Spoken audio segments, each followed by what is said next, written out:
Sometimes you ask yourself, are you successful? 4 months later, Kevin Hart decides he wants to do a TV show for Comedy Central and feature the Twin Cities on there called Heart of the City.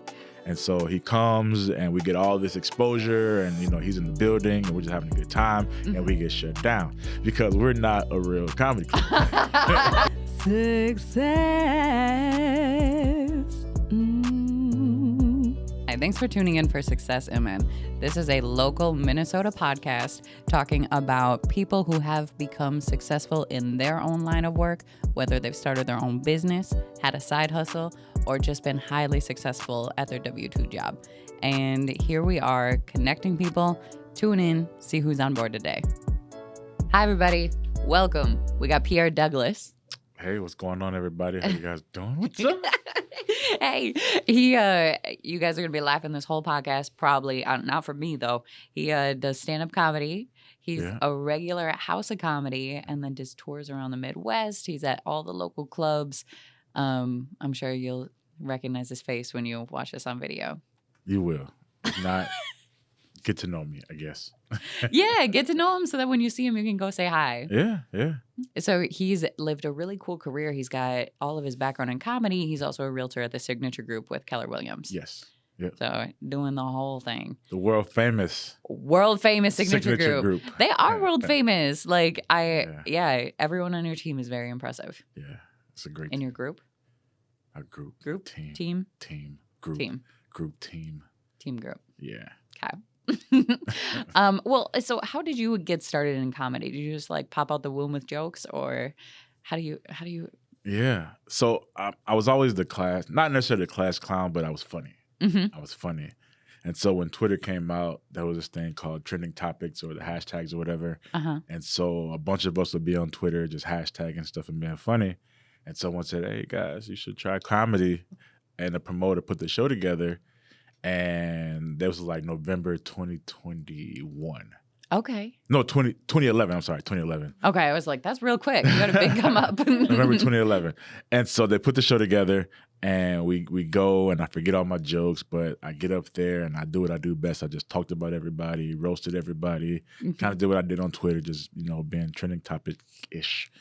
And I fell in love with it. Mm-hmm. I fell in love with it. So thanks to Twitter, I became a stand-up comedian. Okay. Yeah. So that was the first. You got discovered, told jokes online. Mm-hmm. Did you already have a following the first time you went on stage? I had friends. and family. I wouldn't call that following. I had friends and family. They probably do follow you, though. And, I was popular in high school. And, so you just have those people you knew who just wanted to see you do it and see you fail, possibly, and just see me look stupid. So they all came. And as I got better, they stuck with me. Okay. So you must have not been too bad. Yeah. No failure. Terrible. Were you? I had this terrible Bill Cosby looking corduroy hat on. I had this sweater was tight because I was into the slim fit phase. I looked terrible, but I had fun. That was an interesting. So I'm trying to picture the was it like with the short bill, like a train? Yeah, the conductor? short bill with the little button, this button you could pop it open. Oh, yeah. That's really cool. That's impressive. Yeah, and I wore it to the side like Common, the rapper. Like I felt very cool. Yeah. I mean, it might be the hat that got you. I don't know where you are today. It got me talked about. It like he looked stupid on stage with the hat. So talking is talking. Okay, so that was the first show, and then what's it like getting started as a comedian? It's hard, especially in Minneapolis because there isn't a huge Black comedy scene, right? And so you find yourself self-producing shows, putting shows together to kind of just find stage time for yourself, to be in front of people who you're comfortable with. And then it's like, okay, that's a headache. That's an investment. That's a lot of work. So I'm going to go with what's available. And so from there, you start going to Acme, to House of Comedy, to all these places where the audience is less Black, I would say, right? But then you develop your skills to be able to make everybody laugh. And so from there, I became really, really good at just making everybody laugh. But in the beginning, it was hard, but it was fun. It was fun. And even in that, at one point, I tried to open my own comedy club. So really? Yeah. How close did you get? We opened it. You did? We opened it. Kevin Hart came. Oh, my God. Yeah. really? And so we opened the comedy club. We opened in February of 2017. Okay. In an office building. It was super makeshift, but we were 3 comedians wanting to have a space of our own to do comedy. And so I had a coworker who had an office building with the entertainment space built into there. I said, we'll rent it out for this amount of money a month. And boom, birth Baddies Comedy Club. That's what we called it. Baddies Comedy Baddies Club. Comedy Club. And maybe, 3 or 4 months later, Kevin Hart decides he wants to do a TV show for Comedy Central and feature the Twin Cities on there called Heart of the City. And so he comes and we get all this exposure and, he's in the building and we're just having a good time and we get shut down because we're not a real comedy club. Okay. We have no, we're not up to code. We don't. What kind of code does a comedy club need? It's simple things like the door has to swing inward versus outward. Little things like You that. can do that. That's just a little hint. It was stupid things. And the building owner, he didn't want to do anything to get us going. And he threatened to shut us down if he didn't get a picture with Kevin Hart. So he chased Kevin Hart around the whole building back and forth. Just, Mr. Hart, Mr. Hart, Mr. Hart. It was like, man, get this dude away from me. But he finally got his picture. And so, that was 2017. And we still got shut down after Kevin Hart left. You should have kept that picture. I should have kept it. I should have took his iPhone. And as broke soon it. as the comedy club gets approved, we'll give you the picture. So you should have used it for ransom. I should have. And the building's still there, and West St. Paul just sitting there vacant. So St. Paul shut it down. What good is that doing for anybody? Man, we could have still been going. So it's just in an office building. I can't imagine, a commercial building should be a commercial building should be a commercial building. It was literally a stage in there. We brought our own lights. We brought our own sound. We painted it. We, decorated it. We were at IKEA and Walmart buying little tables to make our own VR. We were really we were broke. I wasn't even in real estate yet.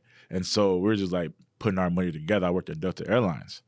And we're just figuring it out because we really wanted to have a space of our own to do comedy. But for those 6 months or however long it was open, it was the fantastic. We brought all the comedy worlds together. It was just one big, just happy family for those 6 months. And so from there, we all got agents and we all were able to tour a little bit. And we just we met, people we never met in our lives before. So How long were you into comedy when that happened? When you're 2011, maybe 6 years or so. Yeah. So you set up a opportunity for you to have an opportunity. Yes. Yeah. So if there's never a opportunity for you, there's always a space to create one. There's always That's a what I'm space. hearing. Yes. Huh. I'm an opportunity creator from day one. If I find a space and I can get chairs and sound and good lighting, we're telling jokes. And doors that swing the right way. And doors that swing the right way. Mm-hmm. Yeah. Well, I don't care because it ain't my space. I'm just in and out. It seems like it'd be just easier to just work with other venues. Yeah. I contemplated starting my own space like that before, so I'm scared. Yeah. It's easier. Close. Let someone else handle that headache, and they got the licensing, the insurance, the liquor, and all that good stuff. I just bring the people and the laughs, and so yeah, it's definitely less risk. But then, being a promoter has got its own different risks too. Where do you get your following? Is it just people that came with you from the beginning? It's a little bit of everything. It's again, promoting. You gotta pay to advertise, all that good stuff, and so you kind of being funny show after show, people kind of gravitate towards you, and they know that Pierre puts on a great comedy show as is. Plus he's funny. Plus whoever's around him is going to be funny as well. So as you build your reputation, it just kind of comes easily, I guess. Yeah. Do you host your own shows? I host my own shows. Okay. I used to be terrified to do that, but now I do. Yeah, because when you're an MC, it's different than being the person who's actually telling the jokes. Well, no, MC tells the jokes too. Yeah, and it's more ad lib too. Yeah. Do you think roasting is more your style? I am pretty good at that. Okay. Thank you for not roasting me. Yeah, I will not. 'Cause your outfit's fantastic, so I can't. Thank you.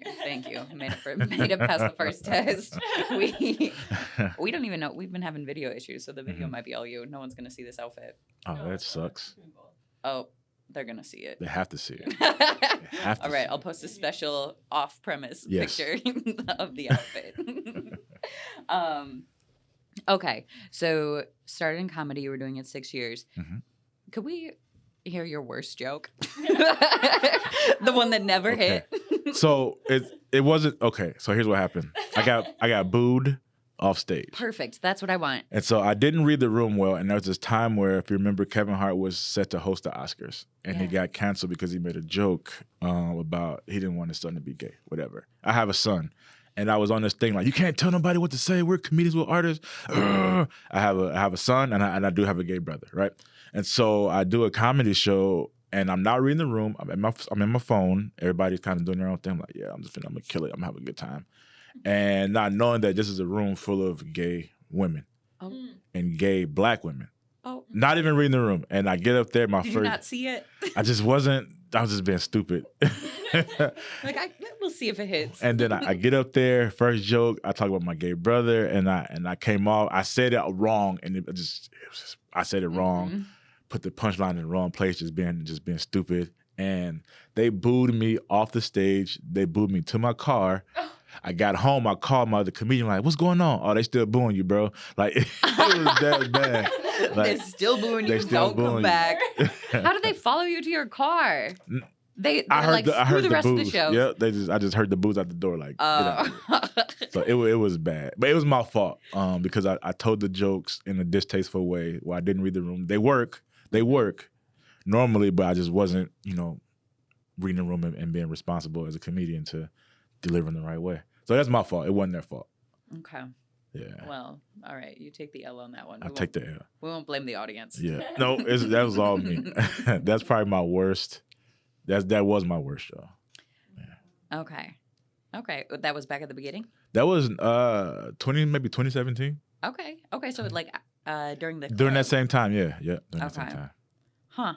Do you ever get better at reading a room? Like, is this something you can practice, or is it like, because I know comedians typically cycle through jokes. Mm-hmm. Yeah, I'm really good at reading the room now and timing. I pride myself in that. And so I would go in, I talk to people. I just kind of, watch other comedians and kind of observe the room. And I talk to the audience as well. Mm-hmm. So I know when to push and when to push back. But I don't talk to them in a way that they feel like they're being made fun of, like they're part of the show. Uh-huh. So I'm really good at that. So now I read the room well. My timing is pretty good. So that's part of my, like, maybe 30% of my act is dealing with the audience and just reading the room and like, all right, let's figure this out. Let's have a good time. Yeah. Okay, so you do get better at it. At this point, do you have just like a huge portfolio and you can pick a different show based on like how much time you have up there? Yeah. So I have my jokes. I don't do them in the same order though, because every audience is different. The energy is different. The vibe is different. I'm feeling different. So when I get up there, I'm going to say some improvised and I'll see where they are. And then I'm like, all right, well, I'll start there. And then just kind of feel it out from there. But I know what I'm going to say. I don't know when I'm going to say it, but I just know that. Is it because sometimes your thoughts get jumbled? No. It's just the energy. It's always fully planned out. Just the energy. You never know, you might have an audience for, like, House of Comedy, it's a tourist, like, it's in the Mall of America. So it might be a room full of just, who knows? Bachelorette parties. If I say it, these jokes in this order, it's not going to work. But if I start here and go there, or don't even say that but do this, it's different. So you got to feel the energy, read the room. Yeah, so it's like a chess game. Yeah.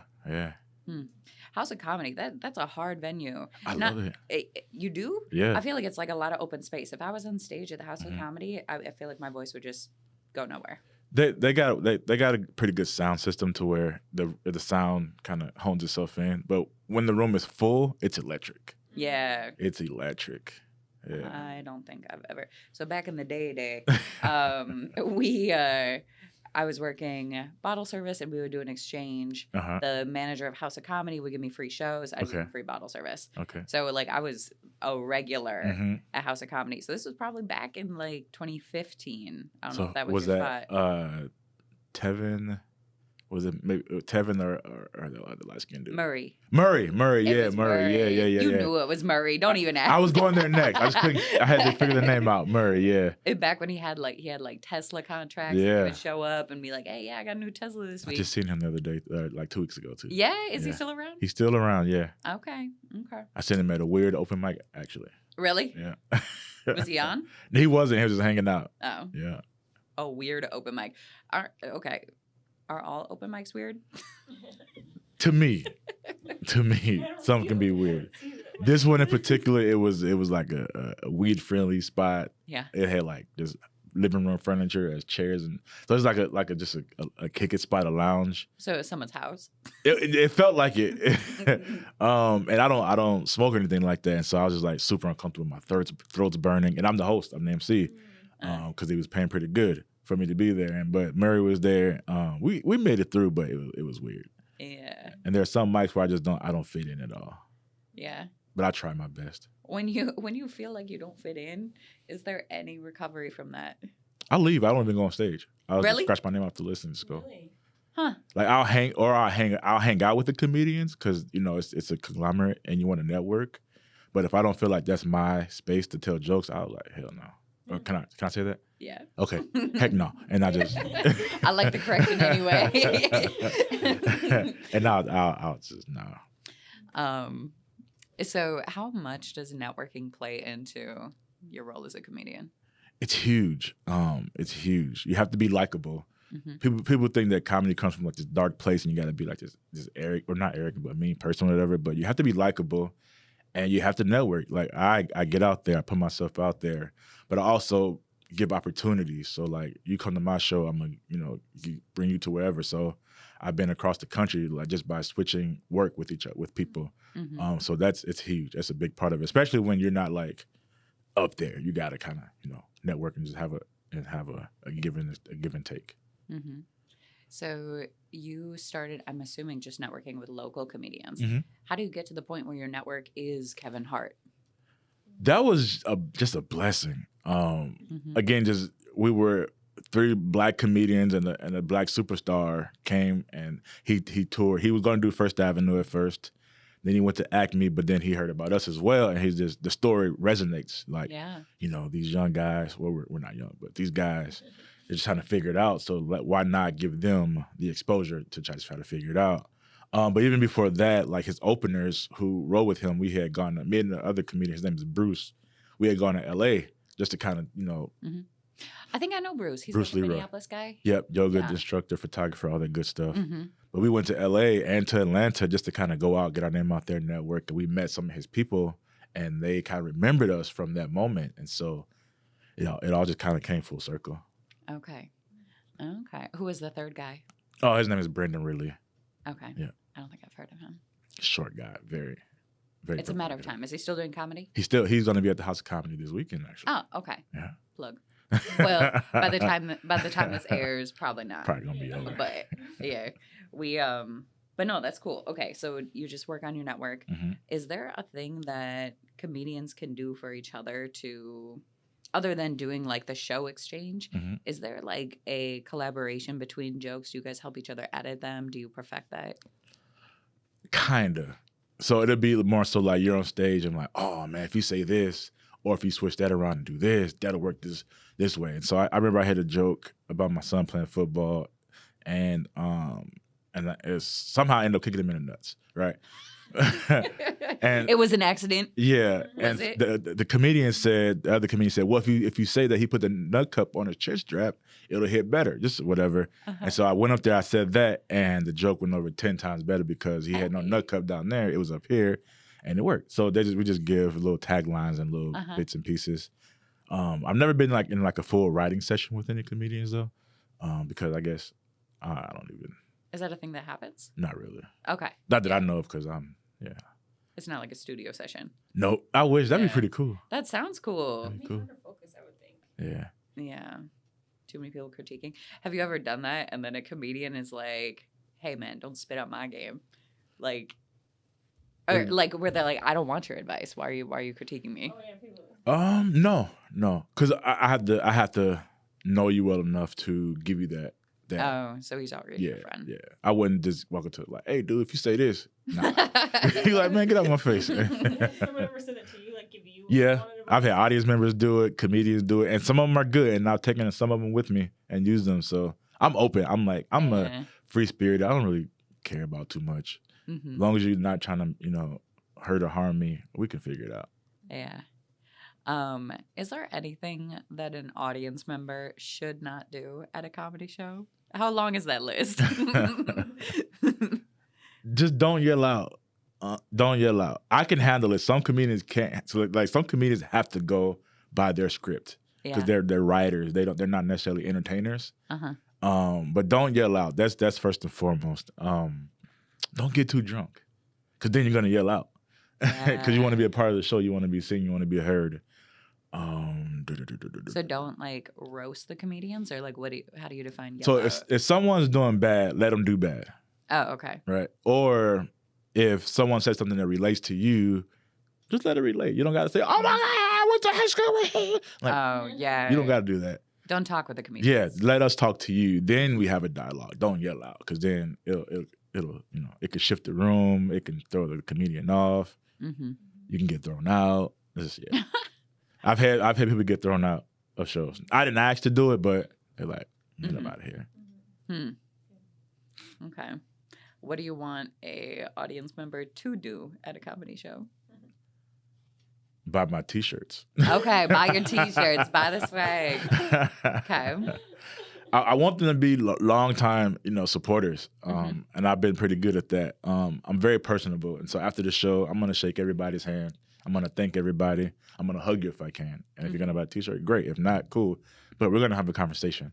Like I've been at shows where I would just sit for hours after the show and have a conversation because they enjoy me and I'm enjoying you. So every time I come to your town or if I'm in whatever, you're gonna come see me because you remember that I sat and talked with you and we had a good time. And then they'll buy me drinks too. If you sit and talk, they're gonna buy me drinks. So I'm down with that. There you go. Okay, so you're in it for the free drinks. Okay. Absolutely. So that's what audience members should do. They should buy you drinks. Yes. Should I buy you food? Have you ever been like surprised with a hamburger? No, I don't like to eat at shows. You don't like to eat? It makes me feel heavy. Oh. Makes me feel heavy. Gotta be on your toes. You gotta be on my toes, yeah. Okay. What is next for you in your comedy career? Like, is there a next step for you?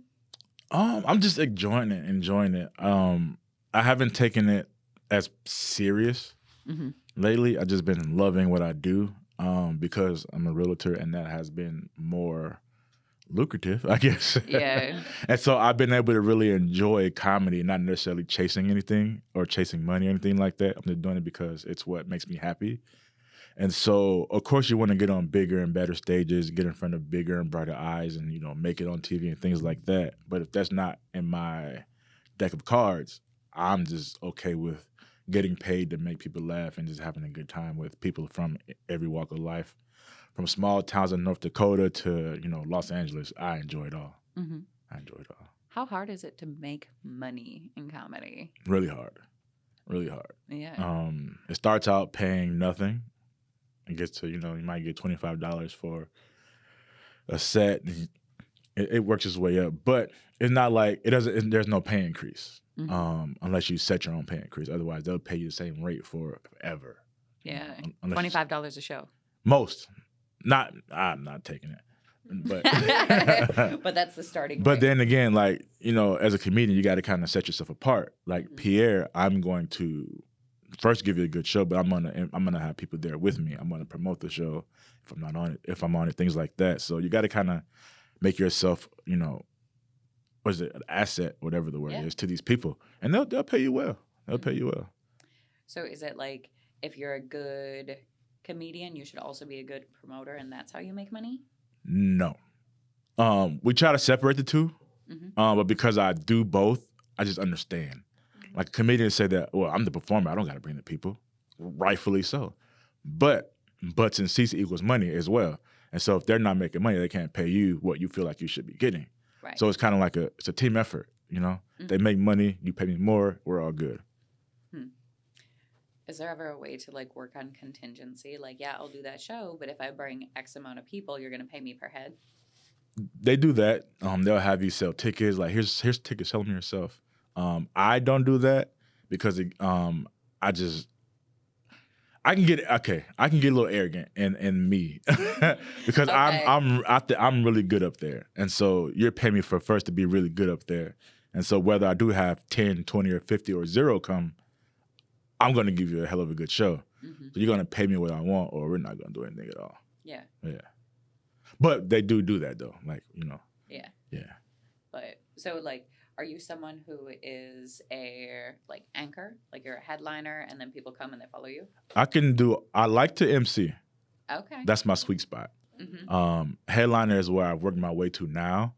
But I like to control the energy. So MC you get the same amount of time almost, but you control the energy. You start it off, you set the vibes. But headliner is where the money's at too. So Yeah, and you get little breaks when you're a headliner too. yeah, you get to show up a Sit little down late. Have a cocktail. Yeah. Do you get to show up late when you're the MC? I don't. MC, no, you're the first one there. Yeah. And you got to stay the whole show. Yeah. Yeah. Yeah. We were doing that anyway. Yeah. So you talked about how you've done shows in LA.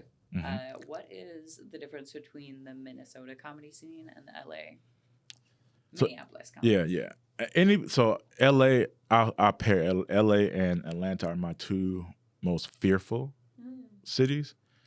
Because there's a stigma around it, like if you go there, you make it, right? And so you go there and you're trying to give your all. You don't want to have a bad show, right? And so you're already nervous about that. And so you get there and you're just like, oh my God. It could be an open mic with like two people in there, but oh my God, this two people might be, the head of Netflix, who knows? Yeah. And so you're just nervous and you're trying to give your all every single time, and you're just like, you get hard. You can be hard on yourself. Well, I can be hard on myself, so. Yeah. How often do you go to Atlanta/LA? I haven't been to LA in a long time, but I moved to Atlanta right before COVID. I moved my family down there for the purpose of comedy. Then COVID happened. Life happened, got a divorce. I said, all right, back home I go. But I did move to Atlanta for the purpose of comedy, and it was starting to go well, but COVID shut us down. That's too bad. Do you go back ever? Yeah, I go. My kids are still down there, my two youngest kids. So I do go back and forth. A lot. So why is it easier to make it in Atlanta? Like, I don't think of Atlanta necessarily as a big comedy scene.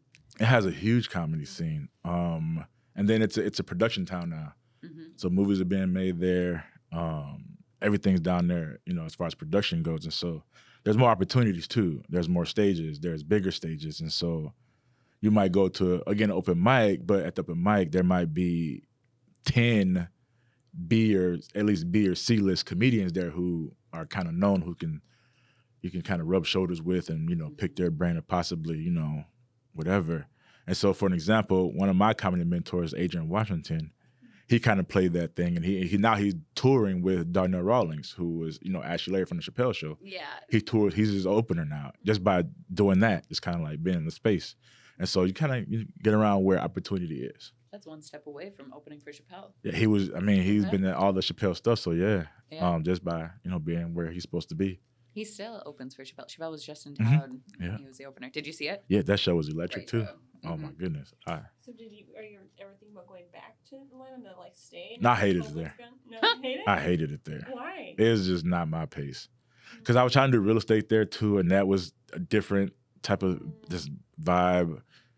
I didn't like the living there. It just, it was gross. Huh? Which part of Atlanta? I was in South Atlanta, so I was in McDonough. McDonough, so about 40 minutes from Atlanta. I just didn't like it. My sister was living in Stone Mountain forever, and then she just moved to a city over. But Okay, Stone Mountain's up north. Yeah. So I was like, I'm always in Atlanta, so I was like, Atlanta. So you're back home. Back home. Why do you like Minnesota so much? You don't realize what you got until you're gone. Yes. You don't realize what you have until you're gone. And I didn't realize how amazing of a city this was outside of the cold until I was other places. Even traveling, like, man, I got no Minnesota, man. Mm-hmm. And so, it's like, man, I built something here. I built a name here. I'm like, this is good. This is sweet. Yeah. And so, yeah, it's just like pretty much you just don't realize what you got until you're gone. Mm-hmm. Everyone, I talk to people from here all the time, and they're like, it's going to be so cool to go live in X city. It's going to be so dope to go live in this city. And I'm like, really? Because, where's your family? Yeah. Where's your home base? I don't know. I just feel like the more I get out, the more I'm like, nah, the only thing that matters is the people around me. So. Yeah. It's like, especially when I moved to Atlanta and I got divorced, all I have is me now. I was like, I moved with a family. I don't know anybody. What am I doing here? Atlanta's a little bit of a party city too. And I'm not a partier though. Oh. I'm not a partier. No, I go to bed at night. Good. Stay safe. Stay safe. Yeah, so a comedian who's not a partier. I hate it. Huh. No, I don't say I hate it, but Yeah. I just get sleepy really fast. Like, I know. and like we can wrap this up. Like, Yeah. We do a comedy show at noon, be wrapped up by 4. that'd be perfect. Gotta go home, do the dishes, load of laundry. Just watch Breaking Bad. Like, Yeah. that's my type of thing. And go to bed. Yes. Yep. Yep. Mm-hmm. Get some sleepy time tea. No, that is a good idea. Maybe that's a good niche market. Right. It's an afternoon comedy show Uh-huh. for everybody. Trademarked. Right. Everybody wants to go to bed at How a are decent people hour. gonna get off work? We'll figure it out. We'll get a It comedy could be like a show going. Saturday, you know. Mm-hmm. A Okay. Saturday. But then it's open houses. It's just I'll do it at open house. I don't care. no. That'd be a good way to bring people in. I thought about it actually. once before, like having an open house type of. No, like, nah, that might be too much. No, I don't think so. I think we're on the right track here. So we start inviting people to a comedy show At an open house. at an open house. That's how we sell $1 million mansions. They're there and they're like, as a matter of fact, I can afford this. They're just laughing away. They're Yeah. funny. I never thought we could do this in this house. You know what? This works. I've always wanted a house I could host a comedy show in. Do you see a lot of overlap between comedy and real estate, or do they kind of balance each other out? They balance each other out. Mm-hmm. One complements the other. 'Cause real estate wasn't in my deck of cards. I only chose to do it because my mom was a realtor, Mhm. and when she passed, I was like, "That's how I'll hold on to her. Like I'll make her proud." And so, but now I know how to talk to people. I know how to have those interactions. And so when I got into real estate, I was like, okay, my personality is going to carry me as far as I needed to carry me, and it has. Mhm. So yeah, it goes hand in hand Yeah. for me at least, because I wasn't a people person that, before comedy. So Mhm. yeah. Huh, that's so interesting. So it was just a skill you refined. Yeah. Were you the shy boy growing up? Yeah, unless I knew the people. Like once I know you, I open up, then I'm like just a big old blah. But other than I was like kind of just reserved a little bit, Yeah. but still the class clown. Like if I know you, I'm a cut up. But if I don't know you, Yeah. Wow. That's Yeah. so interesting that you love the MC mm-hmm. and be the energy, the entertainer, Yeah, when naturally that's not your instinct. yeah. Well, I grew into it. Wow. I grew into it, and then so my thing with doing both was that I like to now evoke emotion. That's Mhm. my thing with comedy and real estate. So comedy, we're laughing, we're having a good time, but I'm helping all first-time home buyers. That's my pool, and so we go from laughing to like now you're crying because you reached a goal you never thought you'd reach. And so Good we're crying. evoking all the good cry, yeah. So we You evoking don't want the bad these crying. emotions, which is pretty dope, yeah. Yeah. So you like call someone, you crack a joke, and you're like, hey, by the way, you got the house. Always, yep. Yeah. You call them. You just toy with their emotions. Yeah. Actually, you don't have the house. Just kidding. Because if you lose an offer, I'm gonna text you. Hey, we lost. All right. Aww. But if we win, I'm like, hey, give me a call real quick, and we'll call. Long pause, kind of play it, and they're like, oh, what you got the house? And Yeah. they're excited. Yeah, that's great. So I didn't check your business before this, Mhm. but so your business is mostly first time home buyers. Yes. Do you do like investments? What other things can I do to help you grow your real estate business? I guess I've been in this this is my 5th year. Congratulations. Thank you very much. And I haven't dealt in investments yet. I've helped like people buy multifamilies, things like that, but I haven't dealt much in investors or investments. I haven't even dealt in many listings before. It's just all been first time home buyers. Mhm. Mostly women, which has been. Yeah. You know what? When I got divorced, my business was so lit. You're like, ladies, Ladies for some reason. come on over to this comedy show at this mansion. That man, but that's been kind of like where I've been led to for now as I get more comfortable. Mhm. Finding these other lanes. That's been working for me. Yeah. But it's been pretty good. It's been pretty good. The majority of first time home buyers are women. Yeah. Single women. Single women. You found the right niche. Yeah. You did. So we were milking it. Ladies are going to be watching this. They'll be like, I knew it. I figured it out. Okay. So they balance each other. I feel like I hear this so many times from so many different entrepreneurs Mhm. entrepreneurs that they have multiple side hustles. And when they juggle more, they do more. Mm-hmm. How much has that resonated with you? I don't know. I can get distracted because I do a lot. And so I do the comedy, I do real estate, but I also work at a high school, Mm-hmm. right?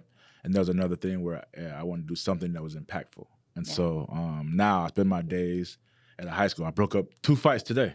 There you Like, go. so I got a lot of material, but it takes away from time to be doing real estate work as well. So if you're, you can dial in and whatever, but sometimes I'm kind of like a clusterfuck. Sorry, You can. I'm a You cluster can. F word. I like that you're censoring yourself, but you really don't have to. Okay, This is a all right. grown-up show. Okay, good. So yeah, I'm all over the place, but somehow it all works out. Mhm. But yeah. Okay. I think so. The older I get, the more I'm like, I think I kind of have ADHD. Like, I don't know if it's TikTok and like the algorithm is telling me that, but I think having a little bit of that makes you a good real estate agent. Mm-hmm. And so I have a team now and I'm coaching, and I'll talk to them, and halfway through my sentence, I'll be like, oh, sorry, I switched tabs. Because I have all my tabs open. Like, here I am, purchase agreement, coaching mode, first time buyer mode, and sorry, switch tabs, guys. Whole new tab. Bring me back. And it makes you able to juggle things. Like, I know right now we're doing this podcast. In my head, I'm thinking like, okay, we've got to get the amendment for the Wisconsin property. Okay, cool.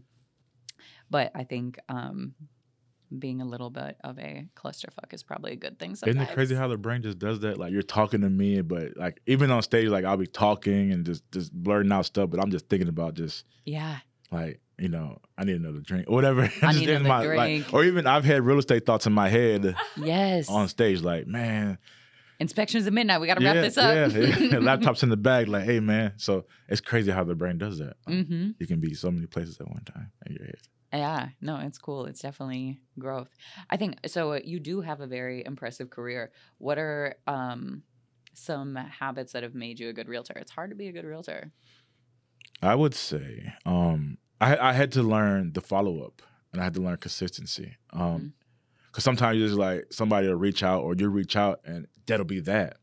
But no, you got to kind of keep working that, like they'll say, keep working that thing or whatever, right? You got to keep working it because we are clusterfucks in our head. So you kind of get pulled every which way. And so you got to remember and so I learned to also systemize myself a little bit to where I'm remembering to do these follow-ups, remembering to stay on top of these things, but also live in my chaos too, because that's what makes me me. Yeah. Yeah. Yeah. It's every realtor says systems, work the systems. And they don't tell you what systems. They don't. It's just, I got KW Command. That's all I got. Yeah. That's my only system. And yeah. And that's your CRM, right? That's my CRM. And I don't even know how to use that. And so it's really, I go, here's my system. I literally every day I'll go through my Facebook messengers, my text messages, and just make sure I didn't miss anything. Yeah. If I did, that's how I figure it out. That's my system right there. Yeah. My similar one is I just don't open that message.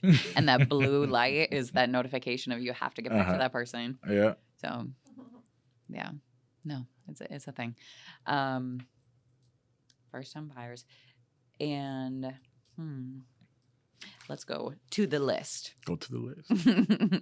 Where so if you were to get started in comedy again, what would you do differently?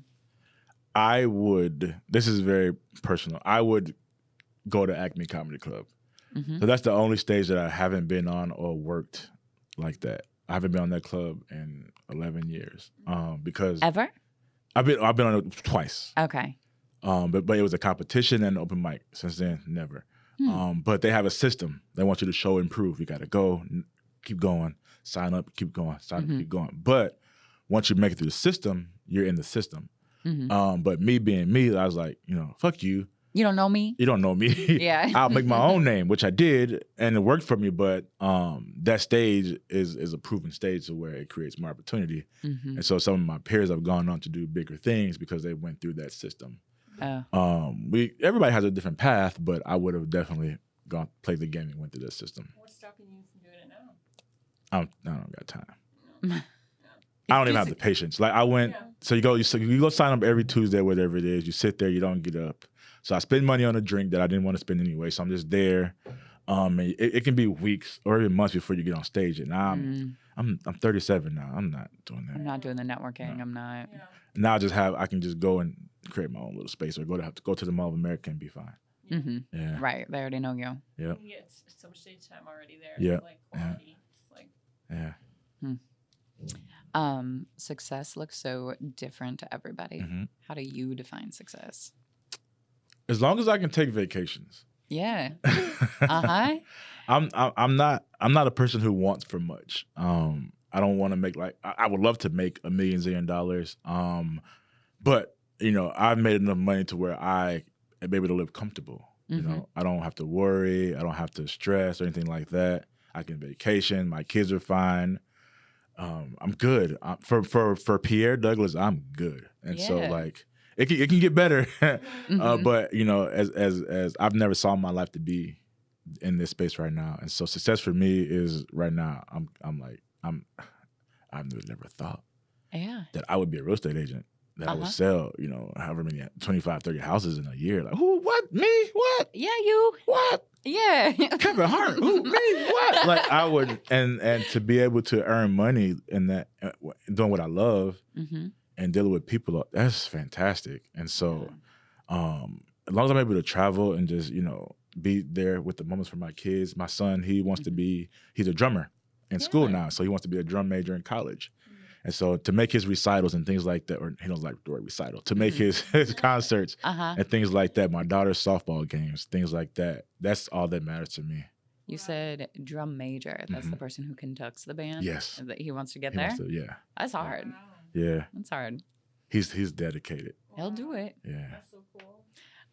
So you said that you never thought that you would be a real estate agent, but your mom was a real estate agent. She was, yeah. Why did you never real estate is a hard job to provide for a family. Yes. You can go months without getting paid and then you get a bunch of money and you blow it because you didn't get paid for 3 months. Right. So it is a very hard career to raise a family on. Did you see that and you just didn't necessarily want to copy that life for your kids, or is it? No, I just wasn't it wasn't even, I was like, she's a realtor, whatever. Like, it was just And then one day she was like, all right, we're going shopping. And then she got like a bunch of money. So I never really paid attention to her career. Yeah. Until, she was sick and passed away. I was like, oh, she did this, and that. And she was able to do this and that for us. This is how she did it. Oh, okay. All right. I like this. And then I started, I took course 1. I saw the pre-test. I said, no, this is stupid. And I walked out. I was at Kaplan. I was like, I'm not going to pass this test. I walked out. Yeah, I walked out. And I came back, though, and I saw it through. I'm not going to pass this test. It took me 7 times to pass that test. Really? I'm not a good test taker. Oh, But, yeah, it wasn't like just seeing her. I didn't even put 1 and 2 together until she was gone. Yeah. Yeah. Even comedy, I never wanted to be a comedian. I wanted to own a tuxedo rental company. Interesting. Yes. Why didn't you? I don't know. I only had 1 tuxedo. Out of high school, I worked at Nice Formal Wear. I worked at Nice Formal Wear tuxedo company out of high school, and I just getting teenagers dressed for prom and things like that. I was like, this is pretty cool. They went out of business, and then I was like, oh, that's not going to be a good business to go into. They couldn't do it. I mean, you see it all the time. A business fails, and then someone does it a little bit different. It's really successful. But yeah, that kind of fell by the wayside. Then here comes comedy. Then I started rolling with that. Then I worked for some time. I was at Delta Airlines working there, and I loved that job. Free flights. That changed my life because I was able to again travel now for free and show my kids the world for free. I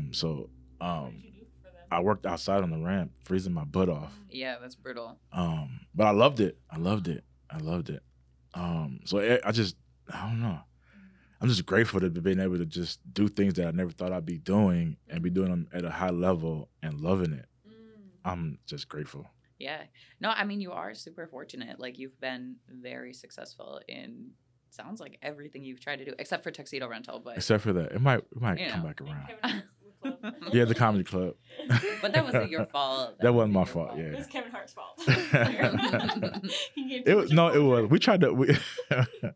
There's no kitchen, of course, in there, so we What? we call ourselves serving food, and so we bought like a small like little. Oh, you had like fryer. a caterer? Oh. No, Oh. then we figured out this is stupid, and so we got a caterer. But we were trying to we went to You're air Walmart frying and in the got back? It was like we're gonna get sued. No, this ain't gonna work. Uh-huh. So Go to Walmart, you get a bag of those Tyson chicken Exactly. nuggets. Mm-hmm. we had like Barbecue chips and sauce on salsa, 'em. man. But it was such a good time. Yeah. Yeah. No, of course that would be fun. I like the idea of doing a speakeasy comedy club, and an office building seems like the perfect spot for it. Yeah, because then like it was upstairs, downstairs. You kind of sneak off. Mm-hmm. The fans like, oh my god, you're so funny, you're handsome. You go like, okay, let's go upstairs. Things like that. The real story. And it was also funny because as the building progressed, the owner, there's like the upstairs was vacant, so he put a church upstairs. A church. He knew what you were doing. And so it's like us downstairs, church upstairs. It was weird. It was a group home or like a CNA service, whatever it was, next door. I'm like, dude, you got too much. And now I'm in this pickup truck with these dudes, and we're going bar to bar. I don't drink beer, but I'm drinking Coors Light. I'm just having a good time with these people who I probably would have never interacted with without that space. Yeah. And so comedy does that. It does Exposes you to a whole different Yeah. group of friends because they're your friends now. Yeah. I'm in like just in the pickup truck with truck nuts on the hitch. Like it's lit. That is silly. So it's silly. Yeah. So your agent flew you to a lot of small towns. I've been to a lot of small towns. Mm-hmm. I got to drive to a lot of them, but yeah, they get me there. They get me paid, and they give me a hotel, and they give me some dinner, and they give me money. So it's good. It's good. Yeah. Small towns are the best. Huh. I have a trouble wrapping my head around the idea of a small town being the spot to be to go make money. Yeah, because they don't get a lot of entertainment as is. Oh, so Right. like the show. And so when you get there, it's like, it's a comedy show tonight. We all got to be here. And so if you They've do been a good promoting it for job, months. yeah, and you treat them well, they'll buy everything you have to sell. And they'll give you money. Wow. I think that's, you were funny. Here you go. Take $100. Take my wife too. It's like, you give me all that? Like, I'm not sure if I want all that. Yeah. But And so if you give them a good time, they'll definitely show the love back. Mm-hmm. So I love it. Huh. That's so interesting because people always say, like, go to Atlanta, go to Mhm. LA to make it. You don't have to. Nope. Nope. No. Go to North Dakota. I got a friend who's made a 20-year career off just small. Like he'll go to a bar as big as this room, and he'll get paid, and that's his career. Yeah. He don't need to go anywhere bigger because they pay him just for that. Yeah. Does a comedian always need to be traveling to make it? Yes. If you want to do it full time, you gotta move around because there's only so many opportunities in your city. Mm-hmm. There's only so many times you want to be seen. Otherwise, I can see you whenever I want to see you. Right. But you gotta kind of get around. Do you ever like disappear from the scene for a few years just so that people are like, oh my God, he's back? No, that's hard to do too. Yeah. I will like I'll take shows, but say you can't promote me on the show. I'll come, but you can't put me on the flyer or anything like that. But I'll come and do my thing. But just don't, because I like, it's just, I'm doing too much right now. I'm just too accessible. So let's not do that. Yeah. Oh, really? Yeah. You don't want to be too accessible either. Yeah. Keep that VIP. Keep Yeah. the paychecks high. Yeah. I'm not that good to where I can just be like seen every day. Well, I don't know, like, realistically, if anybody was, Right. right? Like, Yeah. there's very few comedians that can pull off an everyday thing. How do you find your balance between work and the life you want to live? I know you want to be vacationing, but, like, are you always vacationing? Oddly enough, Yes? yeah. No, not always. The balance, I take work with me. Mm-hmm. I do take work with me. My laptop goes wherever I go. My phone stays on. And so even if I'm on vacation or just away with my kids or whatever, I'm still working. I'm not gonna not be accessible to my clients because that can be. You can't be. They can't because they'll be just putting all type of thoughts in their own head, like, man, this dude, he's and now I'm fired. And so Yeah. You got fired from one real Yeah, estate yeah. That's I got fired. Listen, I had to go to Atlanta to see my kids. I told this lady I'm gone for 2 days. 2 days. We had no homes to see, right? And but my fault. I didn't have her sign representation. I was like, we're rocking, we're good. And she's like, all right, Pierre. Next day, I want to go see the house. I'm gonna have this agent show it to me. I'm like, well, no, you're not because I'm your realtor. She's like, well, we didn't sign anything. I'm like, all right, cool, do your thing. I get back. She called me like let's go. I'm like, no, I'm not your realtor. Now I'm arrogant too. Oh, I'm Like you're not about to just call me back, no, because you no. And so she's like, no, but no, I didn't know. Like, no, I fired myself in that space. Oh, No, okay. you're not gonna fuck around with me. Well. But I that was my fault. I didn't sign representation, but she still thought it was okay just to not give me grace for 2 days to go be a family man. Just go see a house that was ugly anyway. You know? And then it runs into like a tricky thing because like, what if she hired that realtor to just show her one house, and that's how she wanted to buy, and she has you write the contracts? That's still more work for you, no money for that guy. Yeah. That's a lawsuit. Yeah, it'd have been like just yeah. But my pride gets in the way a lot. I was like, yeah, you can get out of here. Get out of here. So I don't even know if she ever bought, but she was a hassle anyway. Oh well, that's probably not why you fired her. But yeah, realtors fire people too. Yeah, we do. They think that we are like as thirsty for business or like we'll just put up with anything, but we're human too. Like no, I'm human, but I am thirsty for business. I mean, we are, but to a certain point where you be like, come on, man, like, yeah, where's the respect? Like, you know what I mean? You have standards with it. Yeah.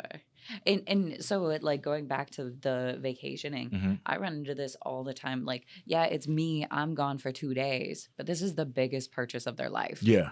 Like I get it, but I don't. But it just sucks. Like trying to balance the life that you want to live because you do work hard. It just so happens that when you're finding that balance, when you're on that vacation, is when this one person is buying a house.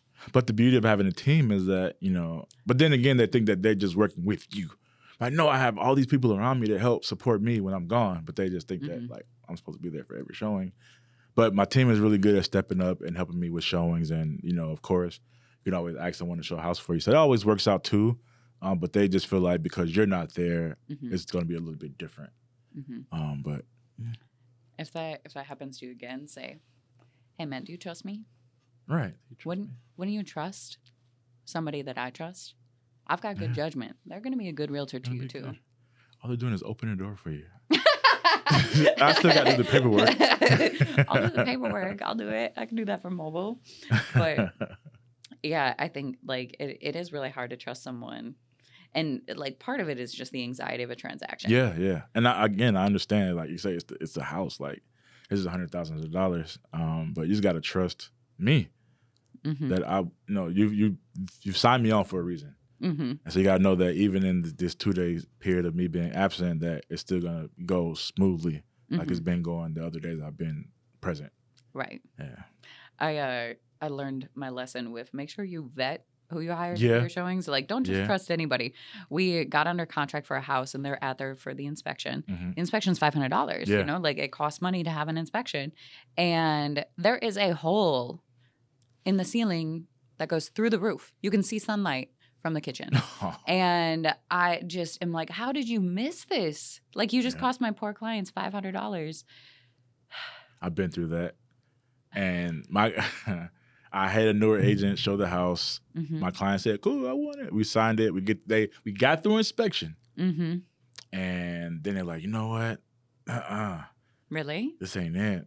This is not it, Pierre. They start saying all these things that they didn't necessarily see that I would have pointed out that the newer agent didn't point out. And so I had to beg the listing agent to kind of just like let us out of it. Yeah. I had to give some things to make it work. But that was like, you got to vet them out. You got to vet them out. Yeah. It's like, it's there's millions of agents out there, but it's hard to find a good one. Yeah. For sure. People are attached to the money. Yeah. People are too attached. Agents are too attached to the money. I always look. The money's the byproduct of anything. You do the work, the money's gonna come. Yeah. So you got to just make sure that you're doing your part of friend to be a good service to these people, to these clients, and the money's gonna come 10 times over. So. Yeah. Yeah, that's the thing. You start like helping people first, Yeah. and then the money will come. The money's gonna come. The second you start thinking like, I need to make a sale, You start, sales drop. yeah, you start effing up. Yup. Good censoring. I'm getting better at this. Make me feel like I'm on a kid's show. Who has been your greatest mentor and why them? My greatest mentor in general, or are we gonna talk in real estate? Let's talk in general. Let's get philosophical with it. I don't have a mentor. None. I take that back. I wouldn't call him a mentor. I wouldn't call him a mentor. Mhm. More of a big brother. Yeah. Right. And so his name is Adrian Washington, who is with Darnell Rollins. And so he's been there with me. He's been doing comedy longer than me. Mhm. He's older than me, but he's been through all my trials of life. Yeah. Starting comedy, getting good at comedy, getting booed at comedy, been in my wedding, saw me get divorced. He saw all these things in my life happen. He saw me transition from comedy to real estate and be like, I hate comedy, I'm doing real estate now. He saw all these things. Mm-hmm. And he never judged me. He gave me good advice through every point of it. He showed me grace. He treated me just like a brother, you know, and it just kind of helped me get through all those hard times. So I would say he's my mentor / brother. But then also my team leader, who it's hard to say is my mentor because he's my age, Mm-hmm. is Trey Adams. He's a head of signature group. I say he's my mentor because he started before me, but he's so far mentally advanced in this business, and he's just always forward thinking, and he's always just giving me good game. He's helped me through so many deals, and even like him and I are on this fitness journey, and so combined we've lost like 100 pounds together over this year. We've just been at the gym, and so he holds me accountable, I hold him accountable, but I feel like he is my mentor in this space because he's just a forward thinker. Mm-hmm. So those two people. Okay. Yeah. Okay. You said you hated comedy at one point? When COVID happened and I couldn't do it anymore, Okay. and real estate got really good, I said, I don't need this anymore. I kind of hated it. Yeah. I could do it, and it wasn't doing anything for me. There were comedians doing shows online. Yeah, and I wasn't doing that. Mm-hmm. Yeah, that And you found was. your way back to it. Yep. Yeah. Yeah. I feel like most comedians don't ever leave. They'll leave for a bit, Yeah. but they come back. And then my whole act was based on my family, being married and having kids, and I got divorced. Like, what do I say now? What do I say now? I was like, I don't know what I'm gonna say. You gotta go live for a little bit. Yeah, I had to go live for a little bit. Yeah, and gotta figure go out. do it for the plot. Yeah. Mhm. Yeah. Material. Yeah. The streets. So you had to revamp your whole show. Did you ever like lie about it? You're like, oh no, we're Nope. like, things are good over here. No. Did you post all the clips of that online so you can at least have it somewhere? The clips of Like the ones you aren't doing anymore of all the marriage kids. I got rid of all that stuff. You got rid of it. I got rid of it because I just hated her. No, we're cool. We're cool. But I just had to get away from it, and I started talking about that piece of my life, my divorce, and just being single now. And all of a sudden, I'm just like talking about new things. I just started really adding real estate, being a realtor to my set, and so I work at a school, and so now I just got so much more to add versus just that, and so I just had to live a little bit. Yeah. Yeah. What do you do at the school? I'm a hall monitor. Hall monitor. Such a great job. Oh my goodness. Yes. I'm called a safety and specialist coach. Okay. But I'm a hall monitor. Okay. And it's such a great job.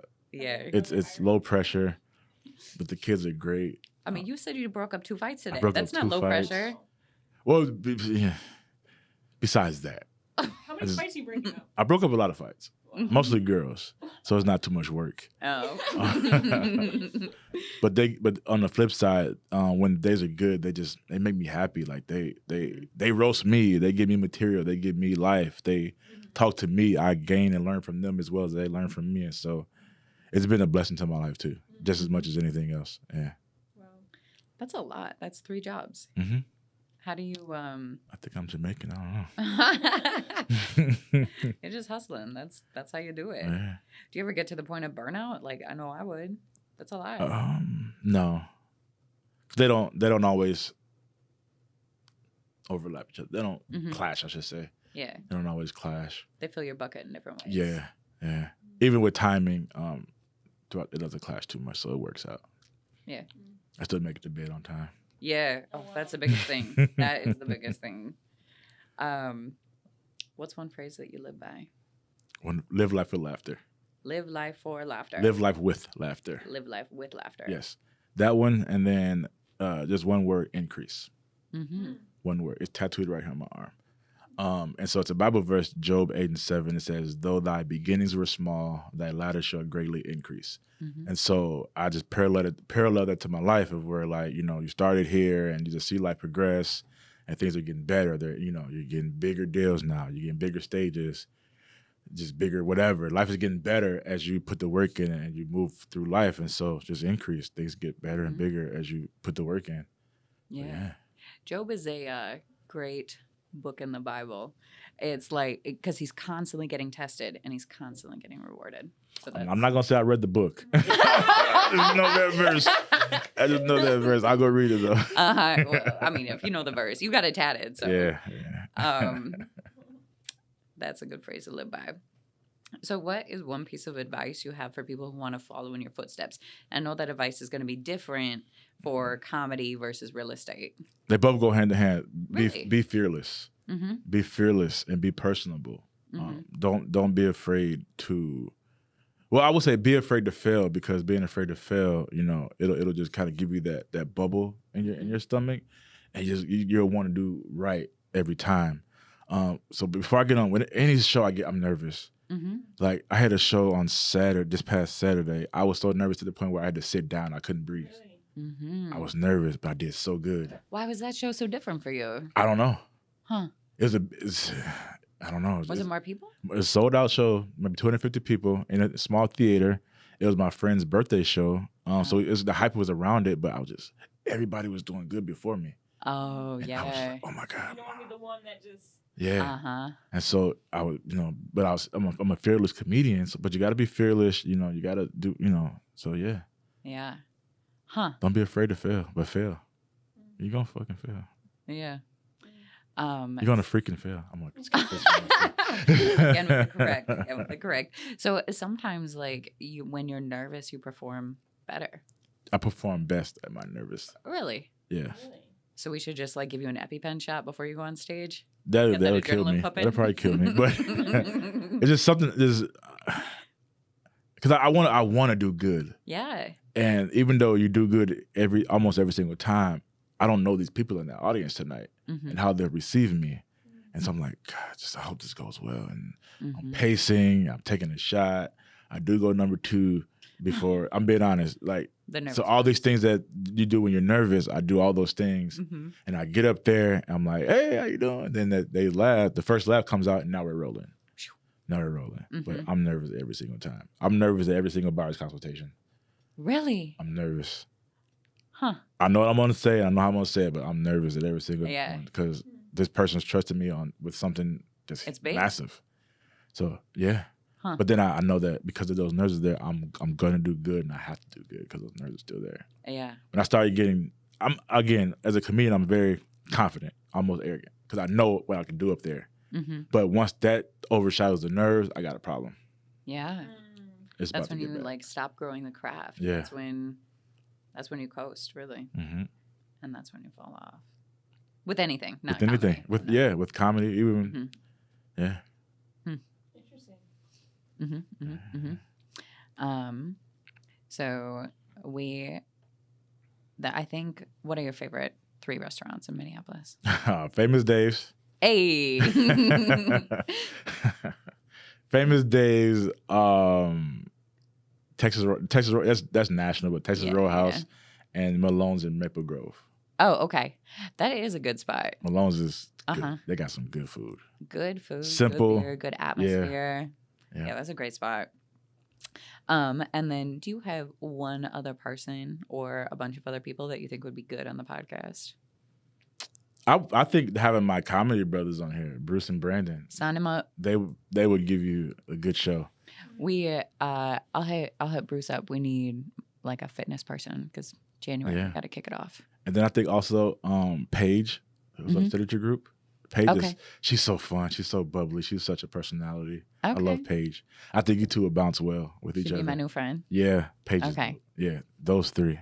Okay. Yeah. Okay. Yeah. I will find them and I will get their numbers from you. Yes. Cool. Everybody, Pierre Douglas, thank you so much for tuning in. Thank you for having me. He's phenomenal. Catch him around the cities. I'm sure if you follow him on Instagram, what's your handle? P Douglas 23. P Douglas 23. Do you post a lot of your shows on there? I'm starting to, yeah. Okay. Yeah. He's gonna post shows from now on. Yeah. I've been trying to be more real estate visual, but Oh. put these jokes out now. Okay. Yeah. I mean, we started doing real estate jokes, and we got it. Yeah. We got a thing going. Yeah. Cool. Well, thank you so much for coming. for It's been having an honor. Thank you. Thank you. Success.